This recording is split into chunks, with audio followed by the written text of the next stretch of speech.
Timmayapalem ST కాలనీలో సొంత నిధులతో నూతనంగా నిర్మించిన 80వ దేవాలయ ప్రారంభోత్సవంలో పాల్గొన్న మాజీ ఎమ్మెల్సీ బత్యాల. రైల్వే కోడు నియోజకవర్గం చిట్వేల్ మండలం తిమ్మాయిపల్లె ఎస్టీ కాలనీలో గ్రామస్తుల కోరిక మేరకు మాజీ ఎమ్మెల్సీ తెలుగుదేశం పార్టీ రాష్ట్ర ప్రధాన కార్యదర్శి బత్యాల చెంగల్రాయుడు సొంత నిధులతో నూతనంగా 80వ దేవాలయ నిర్మాణాన్ని పూర్తి చేసి ఈరోజు 19/4/2025 తేదీ శనివారం నాడు దిగ్విజయముగా గ్రామస్తులతో కలిసి ప్రత్యేక పూజలు నిర్వహించి రామాలయాన్ని ప్రారంభించారు. ఈ 80వ దేవాలయం పనులు ఆలస్యం అవడంతో ఓబులవారిపల్లె మండలం వైకోట గ్రామ పంచాయతీ తిరుగుడుపల్లి హరిజనవాడలో నిర్మించిన 81వ దేవాలయం పనులు ముందుగా పూర్తయిపోవడంతో 80వ దేవాలయం కంటే 81వ దేవాలయం ముందుగా ప్రారంభించడం జరిగింది. ఆలయ ప్రారంభోత్సవానికి ముఖ్య అతిథిగా విచ్చేసిన బత్యాలని గ్రామస్తులు మేళతాళాలతో పూలు చల్లుతూ బాణసంచాలు పేలుస్తూ శాలువాలు పూలమాలలతో ఘనంగా సత్కరించి ఘనంగా స్వాగతం పలికారు. కార్యక్రమంలో పలువురు కూటమి పార్టీల నాయకులు, కార్యకర్తలు, గ్రామస్తులు మరియు భక్తులు పాల్గొన్నారు.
అంత ఇన్నోళ్ళు పెట్టాలి.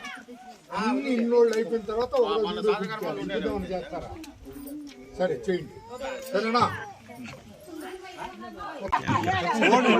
సెకండ్ పట్టుకోండి మా వెనకరా మళ్ళీ